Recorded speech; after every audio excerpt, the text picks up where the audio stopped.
Before we get started, I want to tell you about my new book. It's called The New Mobility Handbook, Rethinking How We Get Around Cities. The book builds on my work on the Smarter Cars podcast here over the last 3 years as we've explored autonomous vehicles, ride-hail, and then micromobility, and the impact of all of these new technologies on cities. New mobility options are incredibly popular and can encourage multimodal travel in ways that public transit has not. But these options have also created new challenges for cities that can't be solved by technology alone. We need to combine these new mobility modes with urbanist policies to keep our roads moving. Transportation in cities will not be an either-or solution. We don't have to choose between ride services, bikes and scooters, or getting everyone to ride the bus. It's not either or, it's and. We're going to need all of these technologies working together to rethink how we get around cities. The New Mobility Handbook offers a grand unifying theory of sorts for how we can have the benefits and convenience of new mobility options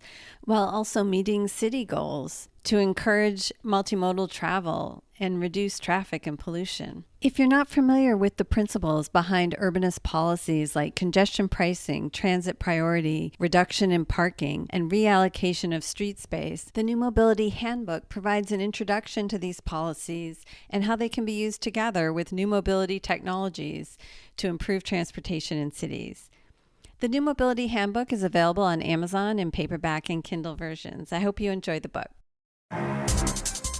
This is Smarter Cars, a podcast about autonomous vehicles and the future of transportation. Welcome to Season 5. This is your host, Michelle Kairouz. In this episode, we're talking with Matthew Johnson-Roberson, the CEO and co-founder of RefractionAI, a company that builds and deploys robotic platforms to provide safe and scalable last-mile goods delivery in urban areas. Matt, welcome to the show. Thank you so much for having me. I really appreciate it. Can you start by telling us what Refraction does and a little bit about the origin story of why you founded the company? Yeah, so put really simply, we build last mile delivery robots to help people move things around urban areas. And the sort of origin story is interesting, I guess. I've been working in autonomous vehicles since the early 2000s. So I got started in the DARPA Grand Challenges in 2004 at Carnegie Mellon. And really one of the things that I think has been so amazing about the last 16, 17 years of progress is just how far we've come in autonomous vehicles as a field. And one of the things that made me want to found this company was that I think me and my co-founder, Ram Vasudevan, who's also a professor up at the University of Michigan, have both been working in this space for a while, but are sort of frustrated to some degree by the fact that we don't have robo-taxis picking us up every day and taking us to work. And while there's such amazing work happening in those areas, there's a lot of work to be done. And I think if you talk to anybody that works in full-size autonomous vehicles, including us, we'll be the first to tell you that there are still a number of real challenges that will prevent scalability. But people are working on those, which is great. And so I think part of what we wanted to do in founding this company was thinking about what could we do with the technology that has been so well developed to date to get to some level of scale and much more widespread deployment sooner rather than later. And for us, I think what that means is what changes needed to be made to the approach that people were taking to robotaxis that would change or enable us to get to you looking out your window and seeing a robot every day doing something useful on the roads. And so that's really how we kind of came to form Refraction. And then what we've been trying to do for the last year and a half is really make that come true, which is to build systems that we can deploy and deploy safely with the hopes of getting to some level of scale where a robot will touch someone's life every day. And that's a pretty simple mission with a lot of complicated pieces that need to go into it. And so we've been working pretty feverishly to try to make that happen. So the piece of autonomy that you kind of broke off and said, hey, here's a piece that we can do sooner rather than later in a safe way. What does that look like? Why is the urban delivery robot sort of the piece that can move forward now versus the bigger robo-taxi projects? For us, I think it comes down to two things. One is that there are lots of really smart people already working on other parts of the space. And so we think that probably our contributions to those areas wouldn't add much. And then secondly, we saw this sort of real gap in the market when it came to the size and scale and speed of vehicles. And so how I like to think about what we do at Refraction is that there are sidewalk robots. And that's been a thing that actually has been around for quite a while now. So starting 4 or 5 years ago, there have been a number of pretty credible projects that have attempted to build robots that would travel at 4 or 5 miles an hour on the sidewalk and do delivery of some form. And so we thought that there's a lot of great work happening there. And then obviously there's a whole host of really, really smart people working on full-size robotaxis. And so what we said is that, the urban delivery market and sort of semi-urban delivery market, so suburbs and that kind of thing, they were missing something, right? That the sidewalk robots were really going too slow to facilitate delivery beyond campuses or a few city blocks. And then robotaxis obviously are trying to solve a much more complicated problem where they have to do highways and roads and all kinds of things. But we thought the marriage of those two worlds might be something that could work. And so we said, well, what if we build something that's bigger than a sidewalk robot, but smaller than a robotaxi? And that was really the genesis from a technology standpoint of what we've been trying to build from the RefractionAI product. And so we call it the Rev 1. But what it does is it travels in the road, so it travels in the margin of the road, so that's next to parked cars, next to the curb, in the bike lane, really the same places that a bicycle would travel. And our goal has really been to, in some way, use the bicycle as a model of speed and mass that we wanted to emulate and try to build a robot that really addressed that part of the market. And so if you think about a lot of dense urban area delivery, bike messengers are really one of the fastest and most effective way of moving things around cities.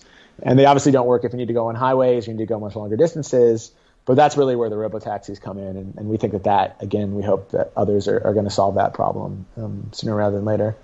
And so we've been building this middle solution.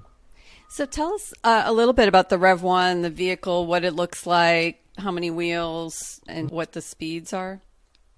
Yeah. So we travel typically between 10 and 15 miles an hour. The vehicle comes up to my shoulders, so it's a little shorter than a person. It's about 5 feet tall. And then it's about 5 or 6 feet long, 5.5 feet long. And it's about 32 inches wide. So that's about as wide, a little narrower than a bike lane. So really, to get a sense of the volume, if you imagine an adult on a two-wheeled bicycle riding it, that's sort of the kind of volume that it's occupying in space. Now, one of the big challenges with bicycles is that you obviously, as a human being, when you ride a bike, balance that. And so we thought we would take one of the harder problems out of the way early. And so we picked a design that's statically stable. And so what that means is we have 3 wheels. And so when the vehicle is not moving, it can sit there. So we didn't want to have to constantly be balancing. So we built a 3-wheel design, 2 wheels in the front, 1 in the back. And that 1 wheel in the back is where all the drive energy comes from. So that's the drivetrain. And we were able to leverage sort of lots of the developments that have happened in e-bikes and some of the really, really great, cheap, and very efficient motors that have come out of those developments to drive the vehicle. And then obviously 2 wheels in the front to be able to, turn, steer, but also balance. So if you're familiar with a recumbent tricycle, and particularly the tadpole variety with 2 wheels in the front, 1 in the back, that's what we're building around. So it looks like a tadpole trike if you've seen a tadpole trike before. And so that vehicle is about 100, 110 pounds, depending on load. And again, traveling between 10 and 15 miles an hour. And who is manufacturing the vehicle for you? So it's a combination. Roush is doing the exteriors for us and helping with some of the frame welding. And then we're doing the electronics integration and obviously software and sensors in-house.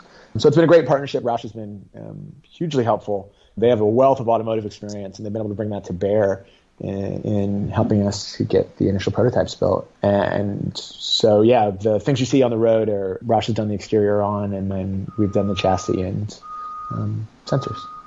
And are they the company that built the Google Firefly? I believe they built the Firefly. They have all kinds of other AV clients that they can't tell us about because of obviously confidentiality challenges. But if I remember correctly, I believe they did the Firefly. That's right. Yeah. So your team is doing the sensor suite and the technology layer for autonomous operation in-house? Yeah, that's right. So we're actually building all the electronics that live inside that, obviously the sensor packages and then the software packages. So we've put together, I'm really proud of, is a computing board and electronics package that both handles the low-level safety systems, that's the drive controller, moving the vehicle, turning the wheels, that kind of thing, emergency stopping, and then battery management. And then on top of that, obviously, we have a computing layer, and we have both GPUs and then traditional CPUs in there. But again, our big drivers are really cost and power. So we have a 120 watt budget for computing, and we have a total BOM cost target of $4,000. So that really limits what you're allowed to put in there. And so lots of the fun and exciting stuff that I would love to stick on the vehicle to make the problem easier, we've had to forgo, really, because I think one of the challenges with the robotaxi market is even if the technological problem gets solved, there are questions about scalability when it comes to thinking about the cost and also really the availability of some of the stuff that goes into your typical robotaxi. And so every part that I put in this vehicle, we're proud to say, is something that you can get 100,000 of if, fingers crossed, we ever get to that point. But more importantly, that is something that has a robust supply line that we can easily repair and replace. And then most importantly, that doesn't drive the cost of the vehicle so high that, there isn't a business model aside from delivering diamonds or something as valuable as that would enable us to recoup those costs. Right. In terms of your service, can you take us through how it works? I guess you're delivering in Ann Arbor now. What kinds of deliveries are you doing, and how does the process work? Yeah, so what's been really interesting over the last year is that we've actually learned a lot from our restaurant partners about what they actually want. So I think the last time you and I met, we were offering a service that was the same as DoorDash. So essentially, we had an app that would go out to consumers, and then they would place orders through that app, both an app and a website. Those orders would go to the restaurant via a tablet that was sitting in the restaurant, and then we would come and pick that order up after the restaurant had made it and fulfill it. One of the really interesting things that COVID-19 has really uncovered was sort of some of the flaws in that existing model. Now, we were never at the size of scale that DoorDash or Grubhub or Uber Eats was to really show this, but even in our very small deployment here in Ann Arbor, we were able to hear the exact same things that now, post-virus, are things that are much louder in the conversation around how we should do this kind of thing. So we've actually changed a fair bit. And one of the things that has facilitated that is that in talking with both restaurants and grocery stores, because we also pushed into groceries, they said to us, since COVID-19 has hit, we've actually had to spin up our own online ordering systems. And more importantly, they have curbside pickup and takeout because obviously all of their in-room dining has gone away. And so what that's meant is that restaurants are much savvier now about their e-commerce platforms, and a thing that wasn't a necessity before has become one. And so now that they all have e-commerce platforms, we've realized that we think that the place that we can add the most value is actually not in what we were doing before, but in just doing the deliveries. And so let me walk you through what that means. So the problem, or I guess the challenge with the DoorDash model or what was happening there is that the revenue share for that was 30% typically. So that means restaurants were giving away as much as 30% of the total bill costs of whatever you were paying the restaurant directly to DoorDash or Grubhub. And if you talk to anybody that owns a restaurant, they can tell you that those margins were very hard to make work before, but are essentially impossible to make work post-COVID-19. And so for us, what we realized is that not only was it a cost issue, but that restaurants really felt disconnected from their customers in many ways. So restaurants had built up this loyal following because they make delicious food that everybody loves, and they have people that really like them and like ordering from them. And their only option was to tell them to go to DoorDash or Grubhub to place online orders with them. And one of the problems there is that once they would get onto that site, it's not always the case that they would be directed directly back to the restaurant. Depending on the advertising stream, they may end up at a different burger spot as opposed to this one. And so there was a lot of challenges. Secondly, if something went wrong with the order, it was really difficult for that customer to get in contact with the restaurant and for the restaurant to make it right. If there was food that was cold or the order was late or something was messed up, the restaurant has a really, really deep vested interest in making that right so that they keep that relationship with their customer happy. And through these big third-party aggregators, they weren't really able to do that. And so now what we do is we say, look, the thing that you don't want to do or you don't want to be in the business of is hiring a delivery fleet, managing a delivery fleet, and incentivizing and keeping drivers on to handle your peak demand. And so what we do is we offer exactly that. We offer a robot fleet that can be tasked to pick up and drop off food for these restaurants. And so the process is super, super simple. The restaurant has a tablet, and from that tablet, they can call a robot and then enter in on that tablet or integrate with their point of sale system where that order is going. And that's it.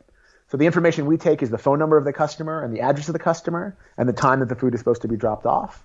And that is our API or interface point to delivery. And so if you're a restaurant and you have phone orders, you have web orders, you have even DoorDash or Uber Eats orders that you're going to do the fulfillment on and consequently pay less of a revenue share for, we can fulfill those for you. And so as opposed to trying to offer this full stack solution where we do the marketing, we do the advertising, we bring the customer in, we do all of that, we very simply are the fulfillment layer for these restaurants. And so that's what we've been rolling out over the last month, and that's what we're going to try to expand with in our go-to-market.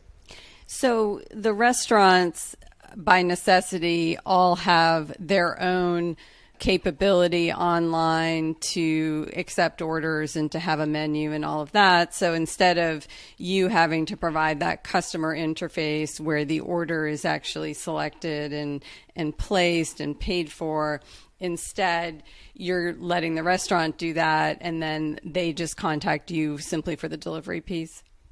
That's exactly right. And the second bit of that, I guess, is that they don't pay us nearly as much as they would have to pay the others. So as opposed to a revenue share model, we've gone to a flat fee. And so that means the restaurant is really in a position to decide what orders make sense and what the business model is that makes sense for them. And the economics of it are much simpler. They understand that they're going to pay a flat fee per delivery. And so they can think about what their dynamics are around minimum order size and volume. But most importantly, all that money goes to the restaurant. The second bit that's probably a little bit less obvious is that robots don't need tips. But one of the big sort of pain points that I don't think I understood before I got into this is that when you tip on DoorDash, that's going to that DoorDash driver, not to the restaurant. And so the back of house staff at the restaurant, all the people making your food, they aren't really seeing that. And so it was really challenging for restaurants because they had to figure out a way of compensating their own staff, and it's a very difficult thing to work in a restaurant, particularly during the pandemic. And without the ability for you to pass those tips on, it was really, really hard for them to figure out how to make those economics work. So even better than just not taking a revenue share, any tips that you want to give on the order, those are obviously all going to the restaurant, and they can distribute that to their own staff in whatever way they were before, just as if you were in the restaurant and you tipped your server. Yeah, that's really interesting how the economics of the whole business really have changed with COVID. It's become so challenging in a business that already had very low margins. How are you figuring out what your service area is in terms of the geography? How do you think about how long a trip will take or should take in order for it to be a service that everybody's happy with? Yeah, that's a great question. So one of the things that if you talk to people in the restaurant business is that there's both customer concerns in terms of like what customers' expectations are around delivery time. And then there's also food travel concerns. So doing both food and grocery now, there are different dynamics for each of them. So for hot prepared food, that tends to not last as long, obviously, when you're transporting it. And so the reason why pizza is the dominant delivery food that we get in the U.S. is not just because we like pizza a lot, it's because pizza tends to travel pretty well when it comes to delivery. One of the things that actually has been a huge, I don't want to say motivator, but I guess technological push in delivery has always been French fries. So French fries are incredibly difficult to get to travel well. Definitely. And so McDonald's has been a huge sort of push in this industry in terms of bringing delivery times down, because they understand probably better than anybody else exactly how well fries travel and how long it takes until fries are no longer good. So anyways, long and short of that is that we aim to have all of our total order to delivery times be under an hour. And what we have right now in our current fleet with our robots is around a 45-minute average. Leave the depot, pick up the food, drop it off, round trip time.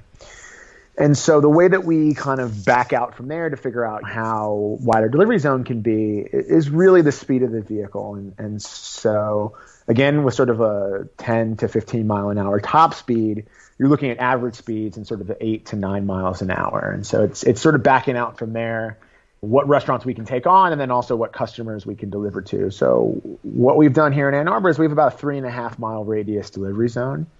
And that sort of anchors at the center of one of our hubs. And the real plan to expand that in future is not to make the vehicle much different, but really to think about a hub and spoke model where you have vehicle nests where a bunch of vehicles will live, and you have those strategically placed around a city such that you can serve different areas of that within that 3.5 mile radius. And so we've been doing that. And as we actually began to expand further south and north here in Ann Arbor, we're exploring where our second nest is going to be and where we can kind of get the right space to base some of the vehicles for delivery. So how many trips a day can each vehicle make? Like, I'm trying to imagine how big a fleet would need to be in order to provide regular service to a number of restaurants. Yeah, so what's really interesting is that the number of deliveries that different restaurants do varies quite a lot, and I don't think I had any sense of this. So some restaurants can do upwards of 100 deliveries a day, but that is really, really the high end, and those are almost exclusively pizza places, to be honest. And the biggest pizza places do sort of 100 deliveries a day across a city the size of Ann Arbor. Most restaurants are much smaller than that, so you're in the order of 10 to 15 deliveries a day, but some are closer to 20 to 40. Again, it really depends on the size of a restaurant, the size of the kitchen, and to some degree, really the cuisine, because people order more of some things for delivery than others. So a vehicle right now, we find over a 7-hour shift can do anywhere from, let's say, 8 to 10 to 12 deliveries, depending on distance. So we're seeing kind of 12 at the high end and 8 sort of on the lower end, 7 to 8 on the lower end. And so what that means is that you can take the number of deliveries that we think we can do in a town of this size and divide that by that number to figure out how many vehicles you need.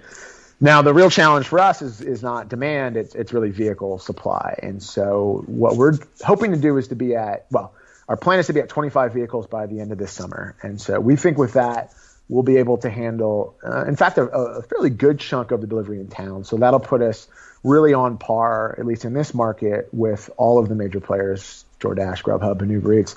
And in fact, we'll probably, if we're able to operate that fleet continuously, 7-8 hours a day, or even over 2 shifts, we will be probably the largest delivery provider here in town. So that'll give you a sense. This is about 120,000 person town. And so we think that's probably a pretty good model for how this would expand. So if you imagine that in sort of an area in which you have 125,000 people, 25 robots feels like pretty close to the right number. Now, again, there can be pretty big variations depending on a bunch of other factors: economics of the area, age of the people there, how much online commerce they do. So it's not a hard and fast rule, but we think that it's pretty extrapolatable. But also we're hoping to learn more as we begin to expand and really test the limits of what that will look like. And how much of each trip today is generally autonomous versus requiring intervention from your tele-operation folks? You are watching these vehicles and able to control them remotely using tele-operation? Yep, that's right. It really depends on route. And I think if you talk to anybody that works in the industry, they will highlight that there's some problems that we're really good at with AVs and some that we're really not. So some routes, it can be as high as 90, 95, even 100% of the route autonomous. And then others, we would really struggle if we tried to push the vehicle to not have anyone take over for that entire time. And so some good examples are Ann Arbor is a pretty dense sort of urban area in the center core. But as you get out a little bit, it's sort of more single family homes and 2-lane streets that have either bike lanes or parked cars on the right-hand side. In those scenarios, we're quite good. We can actually go for hours between, even days in between intervention on scenarios like that. But then there's some dense downtown areas in which you have people jumping off the curb, trucks backing up, 4-way stops, left-hand turns, merging, one-way streets to 2-way streets, 2-way streets to 1-way streets, all the kind of stuff that bedevils full-size vehicles. And in those scenarios, we find ourselves intervening quite a bit more. But one of the things that I think has been an important North Star for us is that we're really focused on providing a delivery service. And so what that means is that I don't want to go to the pizza shop and be like, well, you're on a 1-way street and it's really hard over here. So sorry, but like our vehicle is going to have to use this additional sensor or think about this algorithm for that, right? The pizza shop owner does not care and is not super interested in how AVs work, and nor the technical details of what we're trying to do. And so one of the things about having the ability to blend both autonomy and teleoperation is that I think that gives us the ability to deliver what I hope is a really credible product, which I think has been one of the big things that's been missing from the AV industry, right? We want to provide a service that has value independent of the cool factor of it being a robot, insofar as that we can really meet the needs of grocery stores and restaurants. And what that means is that we need to use autonomy when it's the right time to use autonomy, and use teleoperations when that is going to be what allows us to do deliveries. And so we've been really, really focused on blending those two as seamlessly as possible to ensure that your pizza shows up and that your pizza maker and your pizza eater don't have to think about all of the years of work that have gone into AVs to make that possible. So aside from the pickup and the drop-off points, for the in-between route, are you changing the route that the vehicle takes in order to maximize for autonomy or reduce the number of difficult situations? We're really maximizing for two things. One, for safety, and then the second for time. And so, again, if left to my own devices and we didn't have these customers to serve, I think I would actually focus on doing the harder routes that are more interesting and more complex, that teach the vehicle more about how to be more autonomous. But at the end of the day, again, if I can focus on the easy routes, the ones that we can do with more autonomy, but also the ones that we can do, and that tends to correlate almost 100% with the ones we can do more safely, those are the ones that I want to focus on. And so we really, again, safety is sort of paramount to what we're trying to do, obviously. And so when I think about scaling, what I think about is how do we pick and figure out what are going to be really safe routes that will be reliable and repeatable and enable us to do the fulfillment that we need to do.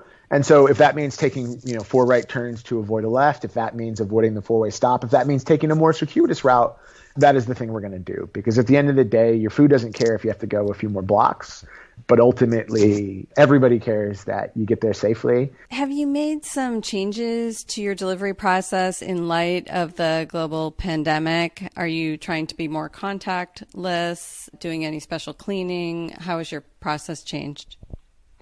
Yeah, so a couple of things. One is that we have been doing no batching, so that means we do point to point right now and bring the vehicle back to the depot in between every run and then wipe it down. And so we think that that's an important piece here of cleaning any surfaces that might have residual viruses on them. And then the second bit is in thinking about the user experience of how you get the food out. We're trialing right now and are going to roll out mainstream the ability to open the vehicle with just your phone, so you don't actually have to touch even the keypad that's on the vehicle right now. And we think those two changes are going to help quite a bit. And then the second, or I guess the third prong of this is that we've installed UV lights in a few of the vehicles and are really trying to understand exactly how helpful they can be in not only disinfecting the vehicle in between runs inside, but also disinfecting any packaging that the food may be in as it's traveling to you. So we think all those things in combination are going to be hopefully really powerful in helping to decrease risk and increase, consumer confidence in that they're going to be receiving something safe. Now you just need an extra device in there that keeps the French fries warm. One of the things Ron pitched me, one of the first things Ron pitched me when we were kicking around ideas was a mobile French fry fryer. So a giant vat of hot oil that would fry fries right as they pulled up to your door. I love it. And I thought, crazy idea, but I think that maybe at some point in the future, that'll be the answer, because apparently McDonald's has looked at it in a bunch of different ways, and there's no science that they've figured out yet to do anything to keep the fries good beyond 15 minutes. And so the only answer then is a technological solution where you fry them on the route. But I think that is probably maybe Rev 17 or 18, not Rev 10. Right.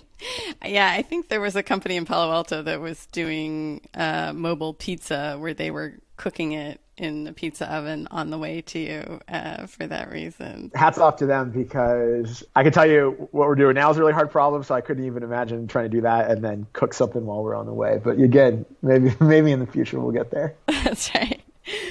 So you told us a little bit about the vehicle and how it has 3 wheels.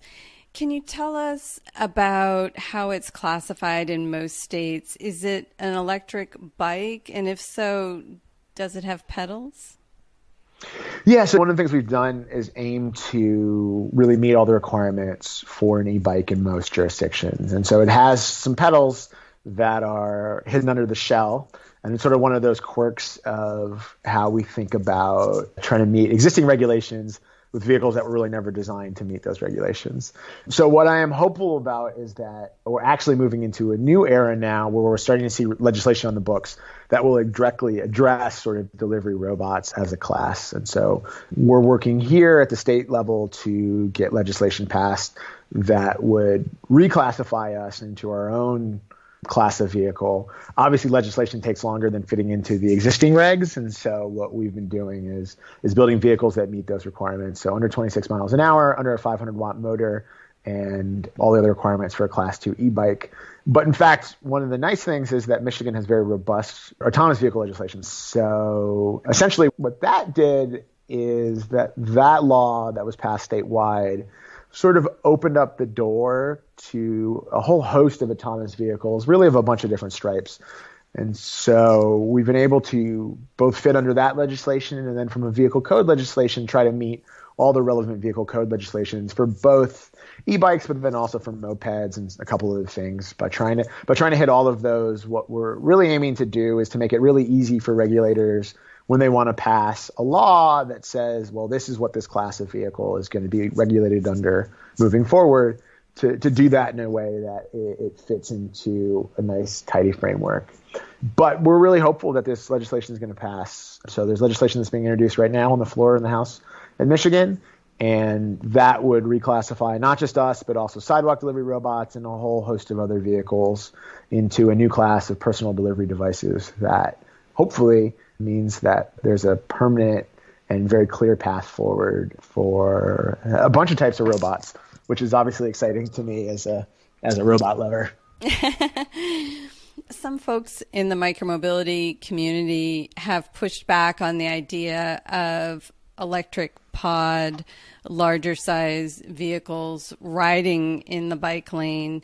How do you think about that problem in terms of conflict on the roadways, and how does your product compare to other, say, cargo bikes or other products that you typically see in the bike lane? That's a great question. So it's one of the things that we've been thinking about. I guess the first thing we'll say is, tragically, there aren't really enough bike lanes to make a bike lane exclusive robot a viable option really anywhere in the U.S. right now. And so we spend probably about 15 to 20% of our time in bike lanes and the rest of the time on the road. And if you talk to anybody that cycles here in Ann Arbor, or really any major city, they'll tell you that bike lanes are getting better, but they're still really not where they would need to be in terms of connectivity and sort of density of deployment to make it viable to be able to kind of move through an entire city just on bike lanes. But obviously, we're really sensitive to this idea around being able to share that and to be good citizens, not just of the bike lane, but also of the road. And so I think the big challenges there, the way that we think about them are a fewfold. One is typically speed differential. So if you talk to bikes, one of the biggest risks that bikes face is when there's a massive speed differential. Obviously, that's when there's the highest, one of the highest opportunities for fatalities. And so you don't want to be riding your bike on the highway because cars on the highway are going 50 miles an hour, 60 miles an hour, and you're going 20, and that's unsafe. And so in that same way, we think about roads and, places where you don't want to be riding your bike because cars are going too fast is a place we probably don't want to be. And so obviously not the highways, or obviously highways are not one place that we don't go, but also really high speed roads, sort of these big multi-lane roads where it really would feel pretty unsafe to cycle. Now, when it comes to thinking about sharing the bike lane, I think that's a more interesting and kind of longer term question. I think cyclists are really sensitive to, and rightfully so, the thought that other people are going to be using these lanes aside from them.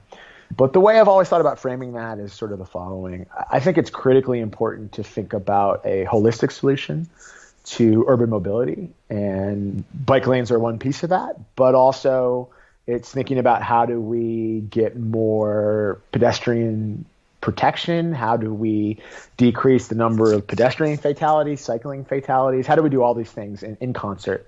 And we hope that we're one small part of a larger arc that cities are undertaking right now to move towards zero pedestrian fatalities. And so my hope is that our ability to credibly do delivery will hopefully lead to less ride-hailing vehicles or your Uber Eats or your whatever DoorDash vehicles taking up space on the road, but more importantly, putting more cars out there on the road that are not only burning fossil fuels and moving around with 4,000 pounds of car for 10 pounds of food, but also stopping quite a lot in the margin of the road, which means that they're sort of in direct conflict with bicycles in the sense that if you're a DoorDash car and you double park in the bike lane to go do your delivery, a cyclist then has to go around you to make that safe.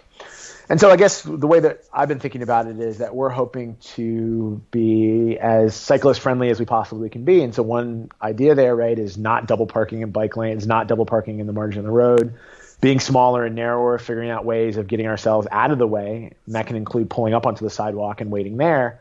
Again, out of the way of pedestrians, hopefully, as well. But thinking about ways of tucking a narrower, smaller vehicle out of the way so that cyclists can get by and that you're not taking up that kind of space. And what is the total weight of, I know people think about safety in the bike lane in terms of the weight of the vehicle and the speed at which it's traveling. And so I was trying to compare in my own mind an adult male riding an electric bike versus your delivery pod that doesn't have a human on it. How would you compare those weights and those speeds?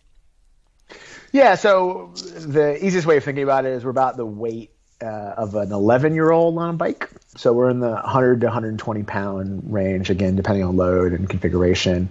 And so what that means is that ultimately we think that mass and then the speed we're going really changes the risk profile. And it's one of the big reasons we think that autonomy at that size and speed is viable. But we're probably, well, it depends on what person's riding the bike, but we're probably from an average American male, probably 40 to 50 pounds lighter. And so typically what we hope is that means that we pose less of a risk than even, let's say, a cargo bike or something along those lines. Look, I think it's an honest concern to worry about how these things are going to be shared. So we think a lot about how do we let cyclists pass? How do we move in the lane in a way that is safe? How do we not obstruct bike traffic? All those kind of things. But ultimately, at the end of the day, I think the right thing to do is to segregate these vehicles based on weight and speed, and putting a bunch of things together that weigh about 100 to 200 pounds and travel, let's say, 10 to 20, 25 miles an hour is probably the max if you're a human. I think that makes sense. And at the end of the day, if you can do that, I think a lot of the questions about what goes where start to get answered, because if you protect things that move at that speed and at that weight, you're ultimately, I think, going to benefit people a lot, because usually the highest risk of fatality is not vehicle to vehicle collision, but vehicle to cyclist, full-size car to cyclist, truck to cyclist, or truck to pedestrian, car to pedestrian, right? Or wheelchair or whatever. Have you had any accidents in your operations in Ann Arbor? Luckily, no. So fingers crossed moving forward. I'm sure someday that's going to change, right? It's just a matter of odds until we do have an accident. But we've been really lucky to date. And so we've scraped up the vehicle. We've, done some stuff to it, but no collisions. And so that's really lucky. One of the big drivers that we think here is that I can kind of rest to some degree a little bit easier thinking about what type of risk we pose at the weight and speed we're going. That really there's still, you never want to hit anything, but knowing that once you get to some kind of sense of scale, accidents are going to happen even if they're not your fault. I think that at the weight and speed we're going, that the chance of a fatality is very, very low, which again is one of the reasons why I feel comfortable trying to deploy this thing and knowing that nobody comes to work in the morning hoping to get an accident, but definitely no one, wants to dedicate their life to building something that could kill somebody. So that's the way that we think about it. So you're currently focused on restaurant, food delivery, and grocery. Are there other target use cases that you have in mind, given kind of the distance, speed, cargo space? And what does the next year or so look like for Refraction? Are you looking to expand to more cities or types of delivery? Yeah, it's a great question. So we are trying to do two things, I guess. One is as we've moved to this simpler model where it's really just you call the robot and you tell it where to go, that's unlocked a lot of additional options that I don't think we had thought about before. Everything from flower shops to dry cleaning. And one of the things that we realize is that flexibility that having sort of just a delivery service will enable will, I think, allow us to do things that have been to some degree difficult for other entities to be more flexible around, which is that if a flower shop wants to do it and they only really have a couple of deliveries a day or it's nowhere near the volume of food, that really starts to become fine as we get to some sense of scale because we're not going to be bringing in the customer demand on the consumer facing side. It's hard for DoorDash, I think, to expand into too many other areas because they're bringing in that customer demand. So if they move to flowers, okay, now I got to start thinking about how to get a flower ordering website. How do I think about that? Okay, what does that mean? What are the dynamics around flowers? All those kind of questions. And so focusing on the delivery layer, what we're hoping is that will enable others that really have been kind of locked out of this on-demand delivery space. Now, there's some options. There's Amazon Flex. DoorDash does have a straight drop-off option. There's Postmates. But really, none of those have hit the level of scale that I think they would need to be at to be really viable options for lots of other small businesses. So you could do sort of one-off types of delivery because you're not building out the whole website. You don't need 50 flower shops. You can do a one-off, a flower shop, or deliveries for a small set of stores on a main street without having to have a lot of the same type of store or industry on your platform. Exactly. And I think for us, the more demand we have and the more density we have, and also the more temporally spread out it is, those are all wins, right? So obviously food and grocery, particularly prepared food, have very tight time bounds on when people order stuff, right? They tend not to order in the morning. They do a little bit of lunch, mostly at dinner, not too much super late at night. But lots of other things have huge time windows that really vary. And so we got into grocery to smooth out the demand of prepared food. And that's been a huge eye-opener since COVID, where we realized, oh, great, not only is there a ton of growing demand in grocery, but also grocery doesn't need to happen at lunch and dinner, right? It can happen in the morning, it can happen in the afternoon, it can happen in between. And we think there are probably similar wins to happen with other small businesses and other kind of types of stores that really hadn't been thinking about this. And for us, where we really want to get is thinking about in some way the way that e-commerce platforms, but really payment platforms have been able to make this work. So if you think about things like Stripe and Square, they've been really enabling for your local flower shop to be able to offer some type of e-commerce platform and to be able to take mobile payments. And then, what if we could do the same thing for actually fulfilling those orders, which means that Stripe doesn't really care if you're selling flowers, you're selling coffee, you're selling whatever. they're able to make that work. And we're hoping that we're able to do the same thing for fulfillment. Now, that's a tall order. We're not there yet. I will be the first to admit, but it's on our roadmap. And you asked about expansion, and I think where we see that going is really that we want to do two things. We want to get the density of robots up, because I think that shows the viability of this.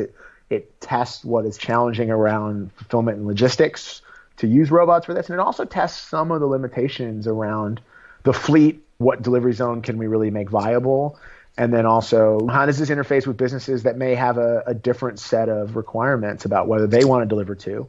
How do we blend smoothly in with that? So that's one of the things. But then the second piece of this is we want to keep building robots and thinking about if we can move beyond Ann Arbor into some other markets and really test different geographies, different weather conditions, different road conditions, different environmental conditions, and different regulatory frameworks. Because honestly, the way that this, I think, has the biggest impact is that if we could at some point reach, a much larger swath of the nation, and then at some point, hopefully, other countries as well. And so our dream is pretty simple, which would be that, at some point in any city in the U.S., you could get your delivery fulfilled not just by a human in a car, but maybe by a robot. And then beyond that, it's that there may be a long-term ability for big chunks of our cities to automate large sections of moving, not just things that need to be moved on demand, but also other parts of the supply chain that this crisis has really stressed, right? If you talk to anybody that delivers for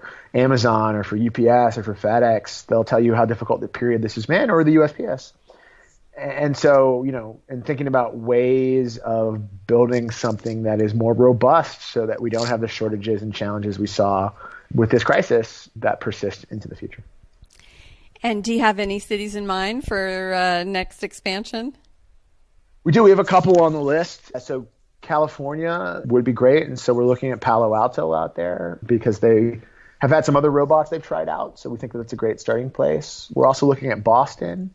And then Chicago, and then also maybe Columbus. So we have yet to select anywhere. So these are sort of still in the let's plan it out, let's see what we can do era. But we're already kind of sending people we were sending people out to go look at things before all this. Now we're sending people on the internet to do some research around exactly what it would mean to deploy any of these places. But we're actively thinking about where the next stop is, sort of after the summer. Great. Well, we're all looking forward to a robot coming to a city near us. Thanks so much for coming on the podcast and telling us about Refraction. Of course. I really appreciated being here. It's been great. Take care. Thanks again to Matt for joining us. You can find the show notes for this episode and all of our season 5 episodes on our new publication at smartercars.substack.com. And there you can also sign up for our email list for new podcast episodes and articles. If you're enjoying the show, please leave us a rating and review on Apple Podcasts or wherever you listen to your podcasts. Thanks for listening. We'll see you next time.